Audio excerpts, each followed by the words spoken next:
We have lots to discuss in today's video, including the latest trade talk around the NHL. We're one day closer to the NHL trade deadline, and today's rumor mill focusing on teams like the Boston Bruins, the Montreal Canadiens, as well as the Vegas Golden Knights, the Winnipeg Jets, and we're going to talk about a potential blockbuster deal between the Vancouver Canucks and the Carolina Hurricanes. We also have news from the NHL waiver wire, lots of injury updates around the NHL, and Jets forward Mark Scheifele has set a team franchise record. We'll discuss all that and more coming up next. So welcome back to another video here at Top Shelf Hockey. As we mentioned, we have lots to discuss here in today's video. Let's get started first with a big milestone in Winnipeg here last night. Of course, the Winnipeg Jets were playing the San Jose Sharks, and the Sharks gave them quite a battle, even though the Winnipeg Jets are one of the hottest teams, if not the hottest team in the NHL here lately, pulling off 10 straight victories. Certainly one of the favorites to win the Western Conference, possibly even this year's Stanley Cup. They're going to be right up there. Hopefully they can follow up their strong regular season with a strong playoff performance after kind of, falling out way too early last year. But Mark Scheifele, one of the team's best players, first draft pick after returning to the city of Winnipeg for the second iteration of the Winnipeg Jets, Winnipeg 2.0, scored goal number 329 of his career last night, which is now a new Jets franchise record. The problem I have with this is that it's only reason that it's a Jets franchise record is they don't technically own the history for Winnipeg Jets 1.0 because, of course, that team moved, right? And they became the Coyotes. And now the Coyotes are gone to Utah, but we know that that's considered a new team. It's a new franchise. And if the Arizona Coyotes do come back, they're going to be considered basically an expansion team, like a new franchise. So I'm not sure what the Jets need to do to kind of get their history back. But since that franchise theoretically doesn't exist anymore, after, like I said, the Coyotes had the history, the Coyotes don't exist. A new team was created in Utah with all the players from Arizona going there, but it wasn't a traditional relocation move where everything went with it. Because Dale Hawerchuk, one of the greatest Jets of all time, Hockey Hall of Famer, who has a statue outside of the Jets arena, has way more goals than this. Now he's, I can't remember his exact number, I don't have it in front of me, but it's like 390 something. So he's got like 70 more goals than that. Scheifele eventually will break that record too. He signed long term. He's a great player. Going to go down as one of the Jets all time greats, regardless of what history belongs with who. But to me, it's a great accomplishment. Scheifele, theoretically owns that because obviously that history that they have is between the time that they've spent in Winnipeg as Jets 2.0 and prior to that is the Atlanta Thrashers.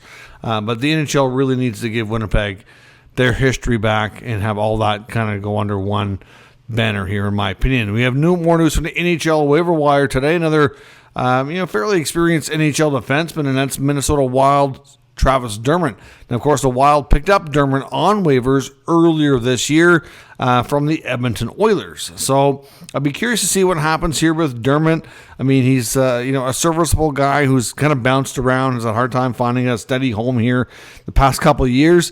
But Dermott could be a help to somebody. So we'll see. If not, he'll be reassigned. But the Minnesota Wild need to bring up a forward to make it so they need room on the roster here to kind of create some flexibility that way, which is why he's on waivers. They have more than enough healthy defensemen at the current moment. So we'll see what happens with Travis Dermott. He could be picked up and on a new team tomorrow afternoon, or if not, he'll be reassigned to the Minnesota Wild AHL affiliate. A bunch of updates around the league when it comes to injuries and other roster moves. We got big news out of Detroit today.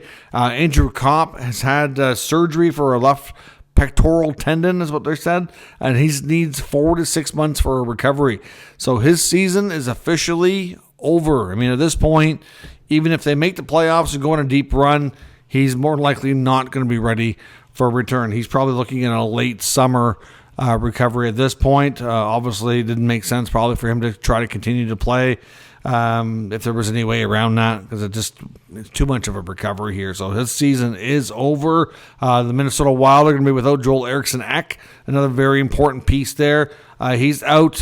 He's considered at least a week, but it's because he went on IR today, and you have to go at least 7 days. But and I believe they had like 4 games, I think, in that 7-day period. So it's going to be a big loss, an important piece there for Minnesota. But it's believed it's going to be more than a week, probably looking at like 2 or more. So it could be more. We'll have to wait and see on that front. The Islanders have Matt Martin on IR, which will allow them to have a little bit more flexibility with activating Noah Dobson. There's also some talk around Scott Mayfield. He was expected to be a healthy scratch tonight, and had some wondering if it could have something to do with a potential move. Haven't really seen any other speculation from reputable sources on that front. Not to say that Mayfield couldn't move at some point. Could be more of a case of Patrick Waugh just wanting to, change his lineup here and just maybe not pleased with Mayfield as of late. I'm not sure, but either way, it's got people talking, so we'll have to kind of keep our eye on that story as well. The Rangers had Chris Kreider out tonight. He's out day-to-day. Mark Jankowski with Nashville out, considered day-to-day with an upper body injury as well. Lots of updates in Ottawa today. Of course, they don't play till tomorrow. They had a few more days off. But Brady Tkachuk, Josh Norris, and Shane Pinto, of course, 3 major pieces for the Sens who have been out. We're all on the ice for practice today. They play the Winnipeg Jets tomorrow night, so they're going to need all the reinforcements they can get, although all 3 players probably won't play. Out of the 3, it's most likely that Josh Norris returns based on everybody's, I guess you could say what we saw in practice and what the players and coaches said to the media afterwards. I think Norris seems good to go. So he's most likely in. There's a chance that Brady Tkachuk plays, but he did say that he's still a little sore and not quite 100%. And that, he understands that, he wants to get in there. But he said rather than have a Brady Tkachuk that's at 50, 60% and maybe stay that way if he continue to try to play through it, that he'd rather, take a little bit of time to get himself closer to 100%. And he said then play like an animal like he did in the Four Nation tournament for the rest of the way. So if he misses one of the game against Winnipeg tomorrow, hopefully it'll be the last one and he'll be back after that. Shane Pinto, it's not quite clear. He was a full participant, but he was in a non-contact jersey today. But if everything went well, it's always possible he goes to practice or morning skate tomorrow and is in a regular jersey. We'll have to see.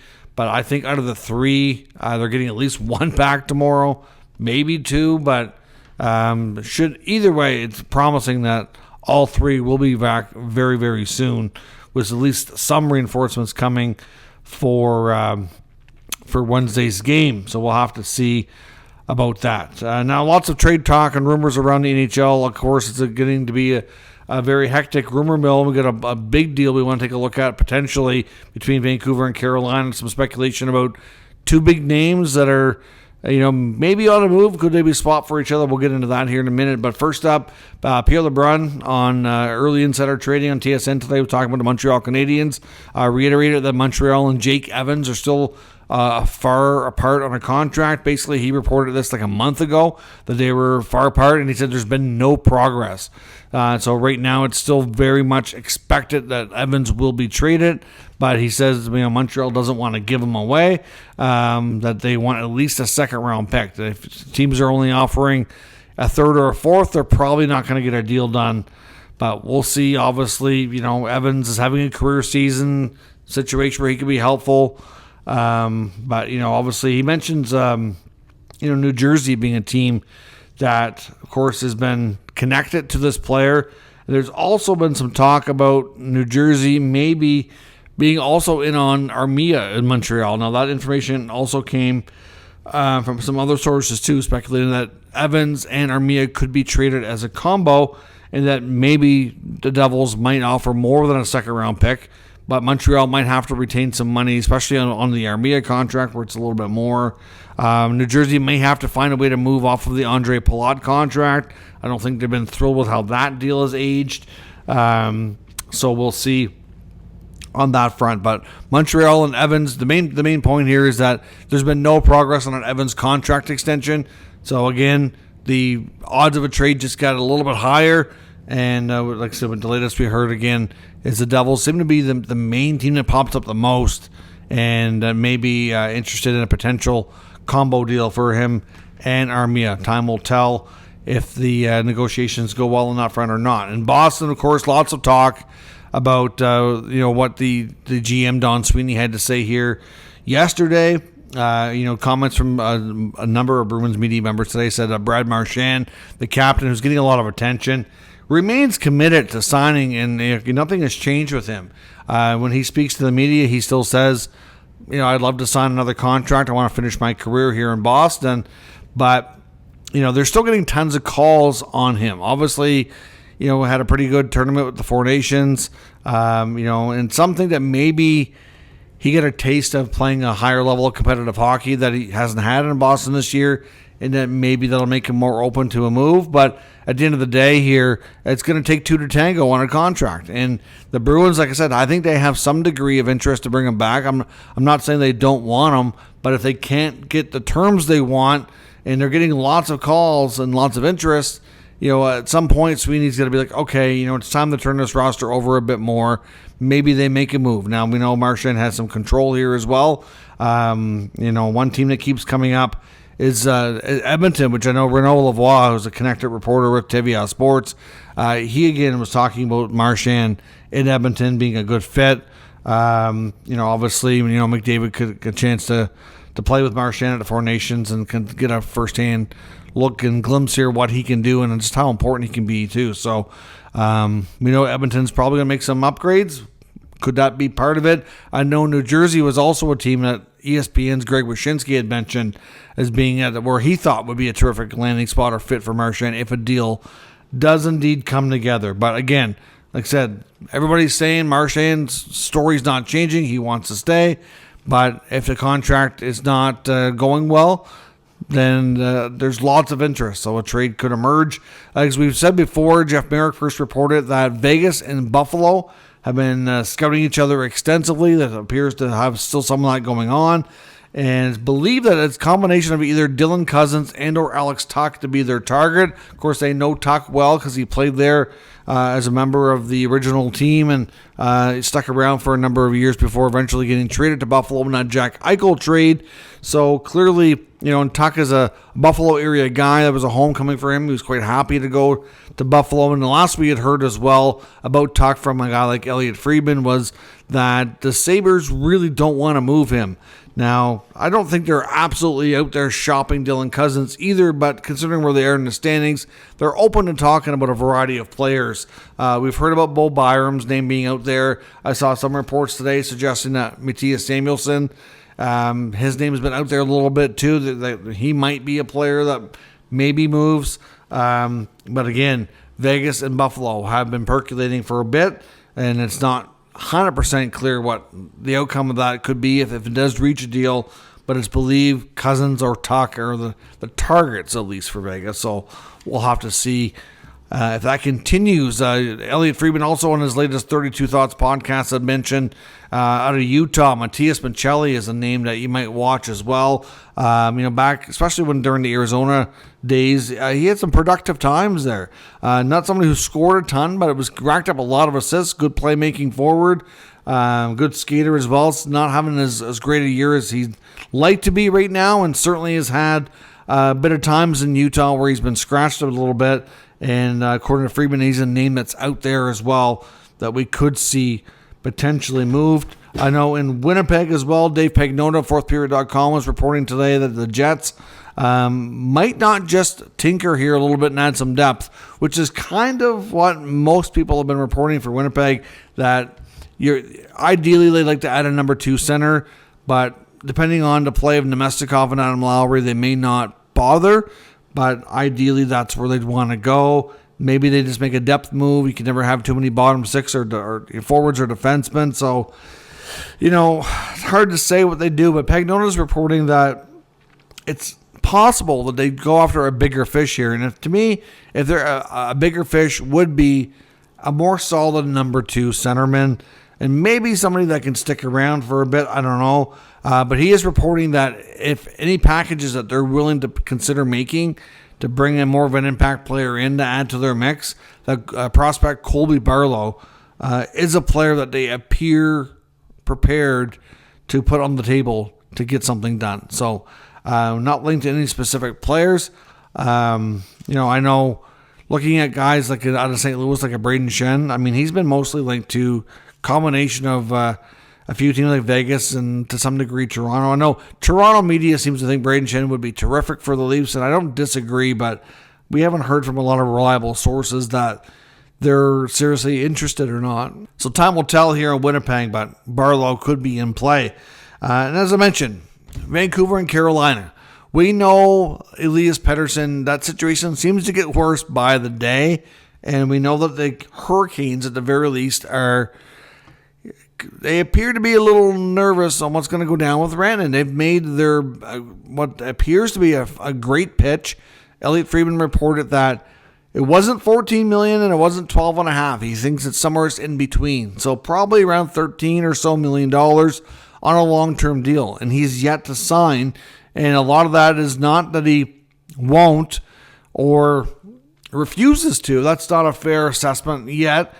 Basically, at this point, if you think about it, the trade has been a little while, but then there was a 2-week break where he was gone to Four Nations tournament. They've had a decent road trip during this time frame as well. He's probably only spent a week and a half at most in Raleigh. So he's just not sure if this is what he wants to do long term for the next 7-8 years.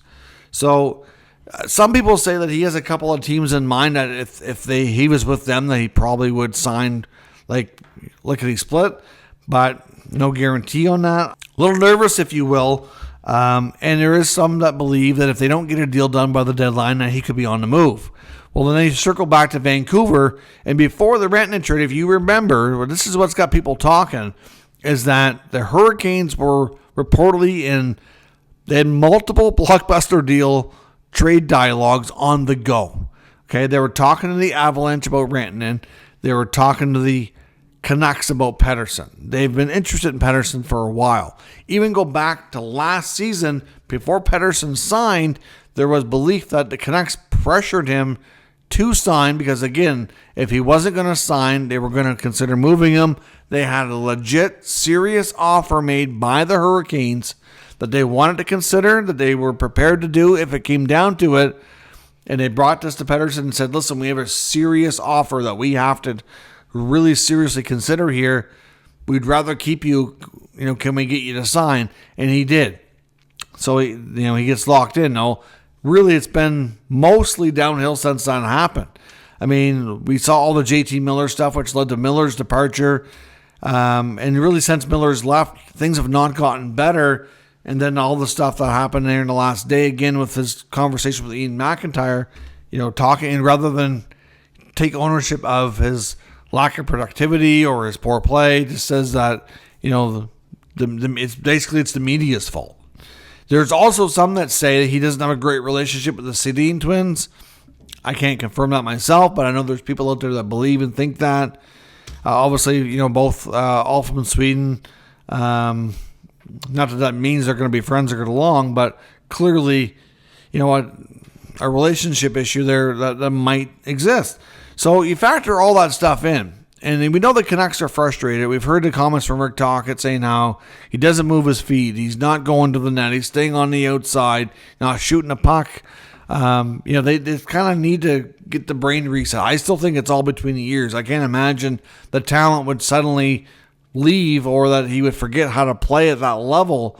It's just a matter of mentally being prepared to do it and engage. And there's lots of other factors that go into that. There doesn't seem to be any serious consensus that he has a legit physical injury that's holding him back here either.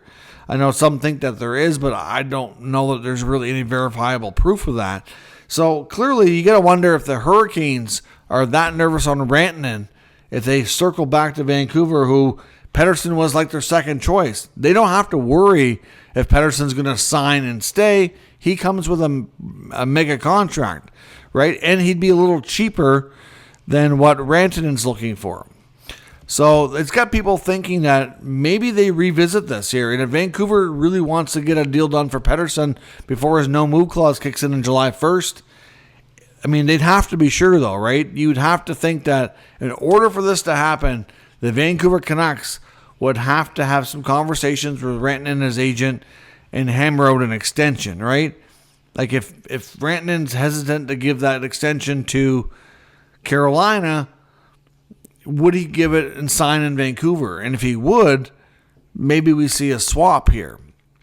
I mean, because Rantanen's not working out so far in Carolina.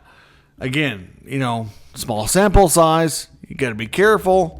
But not everybody's going to be a great fit with every team, and it's not going to be as that simple. You're not going to see a superstar leave one team, go to another necessarily, and just pick up where he left off. Sometimes it happens, and there's often times that it doesn't. It takes time for adjustments, and sometimes it just doesn't work. And this could be one of those cases. And I don't think the Hurricanes want to find out that it's not working, have it backfire on them, and then lose the player to boot. At least, I don't know how they feel about Pettersson at this point. Like I said, he hasn't done any favors for himself to really, make his value better. Like, there's a reason why they went for Rantanen in the first place. At this point, if I'm Vancouver and if I can swap Pettersson for Rantanen, I do that in a heartbeat. I don't know if Carolina does, but at the same time, if they're hesitant that they're going to lose him for nothing, are they willing to take on that Pettersson contract as a, plan B? It's risky. The more that this Pettersson drama grows, the more risk that becomes associated with his contract. So it's a tough call. But let me know what you think in the comments. Should the Carolina Hurricanes, if they don't think they can get Rantanen signed, do they revisit the Pettersson stuff and see if there's a swap here? And if you're each team, who says no? Does this happen? Is it 1-for-1? Do you do this deal? Like I said, if I'm Vancouver, I do the deal all day long. It gets you out of the Pettersson contract. And I would roll the dice with Rantanen, even if I had to sign him right away. I would. Because to me, he's got more long-term sustained success. He's got a Stanley Cup. More playoff success, more regular season success. To me, he's a better player than Pettersson. But would Pettersson be a better fit with the Canes? I don't know. I mean, something that they need more of a centerman than a winger, which Rantanen, I think, is definitely more of a winger. So would Pettersson be the better fit there? Let me know what you think. It's an interesting concept, and we'll find out here in a number of days if this is something that's going to be explored further or not. Let me know in the comments. We'll talk about it further. If you're new to the channel, make sure you subscribe and stick around. We'll keep you up to date with all the news, rumors, and analysis of all 32 NHL teams. Thank you for watching, and I'll catch you next time.